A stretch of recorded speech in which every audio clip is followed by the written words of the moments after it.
From Riverside Health System, this is the Healthy You podcast, where we talk about a range of health-related topics focused on improving your physical and mental health.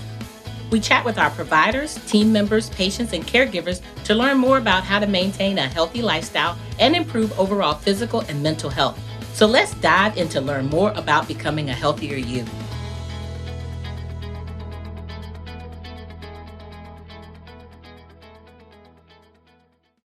All right, I am really excited to have in the Healthy You studio today with me, Katie Tahamtan, physical therapist with Riverside Physical Therapy in Williamsburg. This episode, we're going to be talking about strengthening the foundation, pelvic floor health for men and women. So welcome, Katie. Thank you. All right. Often pelvic floor health is overlooked. Yet it's a common health issue that affects both men and women. Roughly 40% of women and 16% of men will experience pelvic floor dysfunction in their lifetime. Okay? That's something that I didn't even know as it relates to men, so that was very informative. Absolutely. So we're going to dive into it a little bit. So Katie, first I'd like to start out by asking what made you pursue a career in medicine and then more specifically as a physical therapist? Yeah. That's a good question. I think if you'd asked me when I was a kid or a teenager, I probably would have told you something like a scientist, Hawaiian Tropic model, I love that. Writer, actress. I wanted to do it all. Right. And then, of course, like you start going through life and, you kind of think that like things are going to go how you think they're going to go. You make all your plans. Right. And then life happens. Oh, yeah. And sometimes you find yourself in situations that you didn't necessarily sign up for. And that's usually not always the easiest thing. Right. And so I just happened to be at a season in my life when it was time to make decisions for college and things like that, one of the main role models in my life was actually my primary care doctor. He caught the fact that I had Hashimoto's thyroiditis when I was 8 years old. Okay. And that was pretty life-changing for me. Absolutely. And so as I kind of like went through to that period and found myself like trying to narrow down what I wanted to do, he encouraged me to look at all aspects of medicine so that if I wanted something that allowed more work-life balance, I could do that with the way that medicine was changing. Right. And so I found myself in small town Kentucky, and I had just recently heard about physical therapy. I'd never needed it myself. Right. And I walked into a clinic in high heels and a dress, and the director laughed at me and like very kindly told me to go get changed. And then over the next couple of months, I got to see how in these situations where people hadn't necessarily signed up for it, they weren't feeling great about it. There was basically this option to either try to do what you could do to make things better or give up.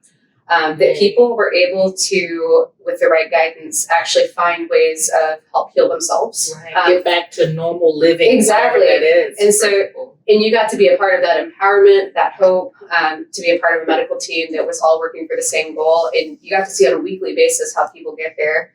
And to me, that just was like a very powerful and life-changing thing. So that's what did it for me. Absolutely. We put so much focus on other things, but not as much focus on our body alignment. Yes. Right? Exactly. Like exactly. This is a piece of equipment and it has to stay in alignment. Exactly. Right? Just like you go get your tune-up or your tires aligned. Exactly. So absolutely. Exactly. Absolutely. Oh, great. So let's start out at the beginning. So talk a little bit about what is pelvic floor dysfunction. Yeah. So pelvic floor dysfunction can be a lot of things. So I think the easiest way of breaking it down is just talking about what is the pelvic floor. It's a collection of muscles, ligaments, different structures that come together. And there's a few primary functions, bladder function, bowel function, sexual function, but then also a place of force transfer and support for the body. So just like you said, it's a foundation where everything that we're doing with our environment as we're moving around is kind of moving through that area. Okay. So, so dysfunction is just a disruption to that. Okay. And I'm going to back up a little bit.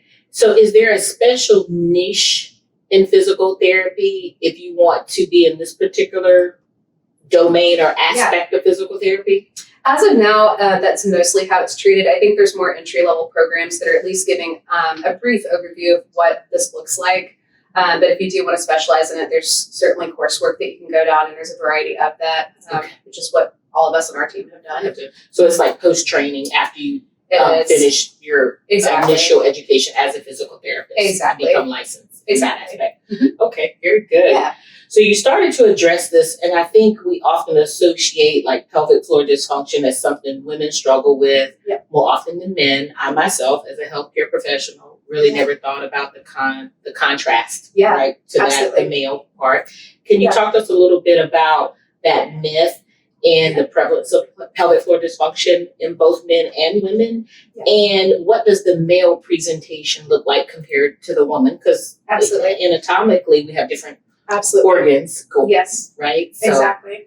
So I think going back to what the pelvic floor does and the fact that everyone has a bowel, bladder for the most part, and sexual function, and we have a pelvis for the most part, so there's a lot that needs maintenance, I should say. I'm not going to say it goes wrong, but it just needs maintenance over time. And I think traditionally, just different cultural beliefs, different systems, it's hard to talk about that area because there's a lot of shame associated with it. And I think for women, generalizing, I think some of us are more comfortable talking about that, and that childbirth is a very obvious example of when things can happen there. But I think that people are getting more comfortable advocating for their needs over time. There's more openness to discuss this. And these issues can pop up with men too. There can be issues with urinary incontinence, fecal incontinence, which is just unintentionally losing urine and feces. There can be pelvic pain with our cyclists with different injuries, erectile dysfunction and different things like that.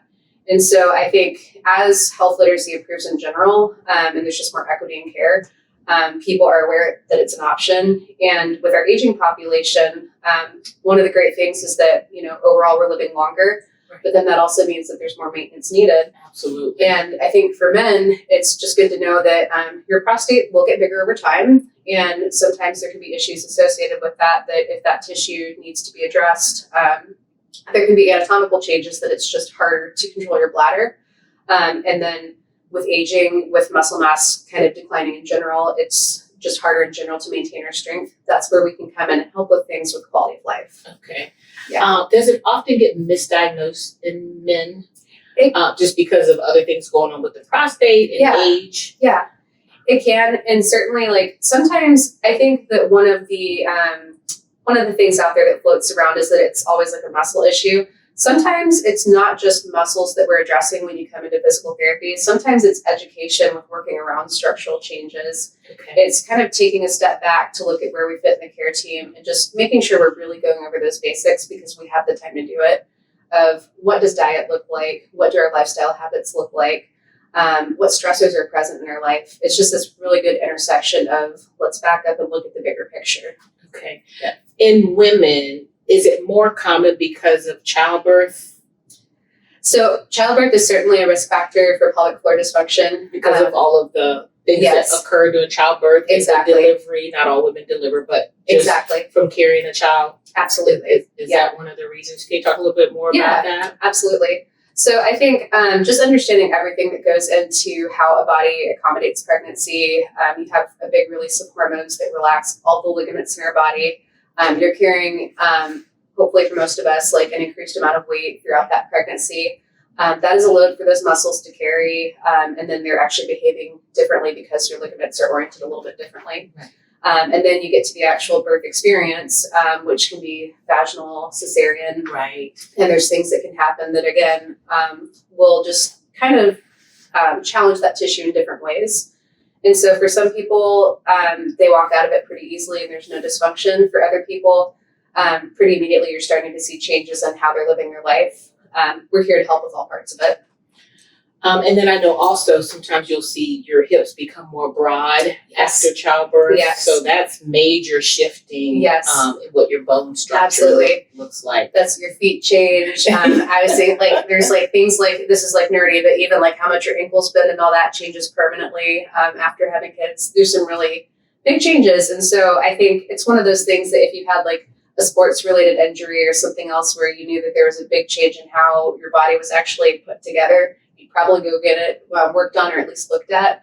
And I think it's really the same with these milestones that if you are delivering or you're pregnant, it's worth getting looked at. Okay. So how do you confirm diagnosis of pelvic Dysfunction. Yeah. Yes. So really, we're looking at function because as physical therapists, we can really like pick someone apart as far as strength, coordination, all that.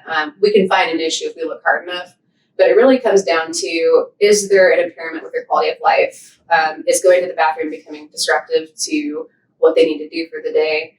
Are they able to have intercourse? Are they able to work the job that they need to work? Those kind of things. Okay. I know I had a pelvic tilt issue one time. Yeah. And had to do some physical therapy. What is the difference, or are they fairly similar? It's similar, and I think this is a good opportunity to bring up that pelvic care is still physical therapy, and the pelvis is just one part of the chain. So when people come in, a lot of times they're surprised that we're looking all the way up and down into what's going on with your feet all the way up. And so it's not just looking at those muscles of the pelvic floor, it's looking at overall how that force is transferred through the pelvis. Yes. So I did some exercise and some maintenance, but as I look back, and it was a lot of stress going on in my life at that time, and so my body was presenting with that issue with my pelvis. Yes. And I think it's particularly important that we honor that and try not to pathologize things that are going on. So okay. So this is where you come in, right? You've been diagnosed. What does that treatment plan look like for someone who's reaching out or wants to explore, and talk to you a little bit more about that? Absolutely. So it really comes down to what the patients want and need. You have to make sure I didn't attack you. So yeah, it's really like whatever the patient needs. Like, I'm not here to try to sell someone on something they don't need. If they're not going to do it, it's like there's no sense in taking their time up trying to go after it. So I think the evaluation always starts with, what do you want out of this? What's important to you? And then from there, I offer tools. You know, I look at everything head to toe and say, okay, like, these are the things that I'm seeing. Realistically, how much time do you have? What resources do you have? What other things are you juggling in your life right now? And does it basically add to your quality of life to come in here once a week or however often? And that's how we come up with a plan together, but it's very patient driven. Yes.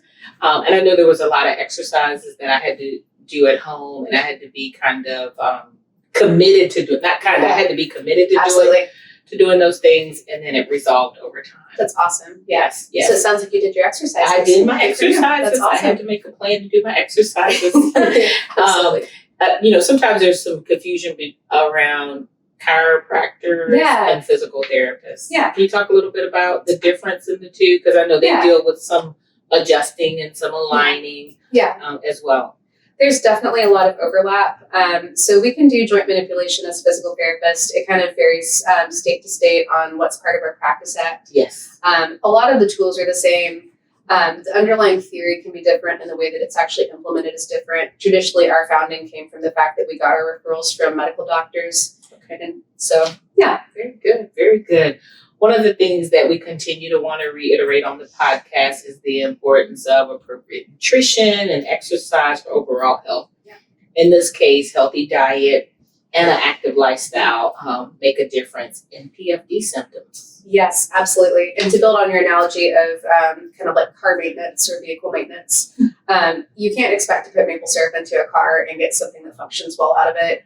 You have to have regular movement, tune-ups, and you have to put in the right type of fuel to make it operate effectively. So I always say, like, it doesn't have to be perfect, but whatever your baseline is, if we can make it just a little bit better, that's going to have huge benefits down the road. Absolutely. And I know the information you provided today will help, because the key is early identification and ruling out, other things as well. So as we wrap up the show, I want to make sure we talk about living with pelvic floor dysfunction and not giving up. And I also think it's important that we encourage and know that there is support for this disorder. Absolutely. Do you have any recommendations for those living with pelvic floor dysfunction? Yeah, absolutely. I think this is my favorite thing to talk about, is because I think the thing that makes suffering so much harder is that a lot of us do it in isolation or with shame. Yes. And this is a safe place to dive into that, where you have people that want to answer those questions and sit with you in whatever's going on and get with you to the other side. So if you're at all curious, this is here for you. It's not a commitment. It's just an option. Yeah. And I think this is the purpose of this podcast. And I'm really so appreciative appreciative of all of the healthcare professionals that give up their time to be able to talk and share, and so we can reach and extend that information to the communities that we serve. So is there anything else you want to share before we wrap up today? Not particularly. Thank you for the opportunity. Okay. And then last thing, we didn't talk about med therapy. Yeah. So I didn't want to end without talking a little bit about that. I know that's probably very individualized, and you can't really get into the detail of what meds would be for one person to the next, but definitely. So I have to be careful with this. I think it's my job as a therapist to have an idea of what certain medications do or what they can react with, so that I have a better idea of why a patient could be presenting the way that they are. And I think it's really important to stress that we are a part of the care continuum. We're not anti-medication, we're not anti-surgery or anything like that. We are just a supplement to kind of reiterate, if patients have questions, that these are the reasons why your doctor may be prescribing this, or these are questions you might ask. And so there's some things that we can loosely just say, like anecdotally, I've heard this or whatnot, for like over-the-counter things. right. I do feel like at Riverside, there's a good enough relationship that we can just talk about, hey, I've noticed that people like this patient do well on this medication, that you can always just ask questions. Right. As long as we're doing what's right for the patient, which is making sure the people best equipped to make those decisions are the ones making it. That's a great point. Yep. Great point. So when we talk about things to avoid and we say avoid certain activities that increase tension or pain, what are some examples of activities that may cause that? So I think the biggest thing is movement is generally the best thing that you can do for a body to keep things functioning well, to keep things strong. So I never want people to be afraid of movement. That being said, I think that looking at why you're doing things and the how you're doing the things makes a big difference. And that's where I think we're a great source for education for people.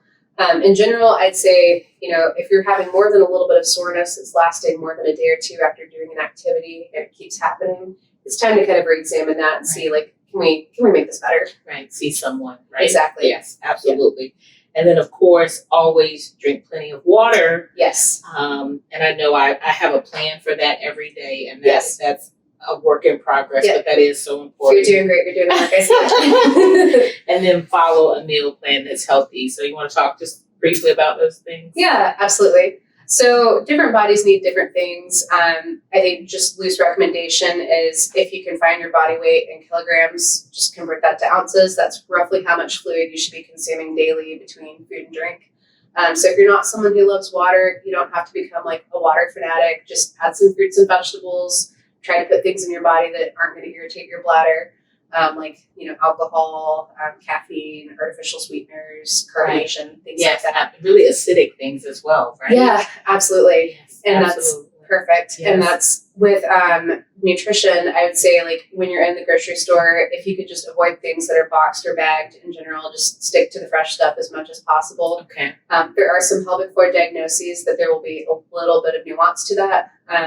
But that's an exception. So in general, fresh, like, whole foods are going to be better. And that will make a huge difference in how your pelvic floor functions. Very good. Very good.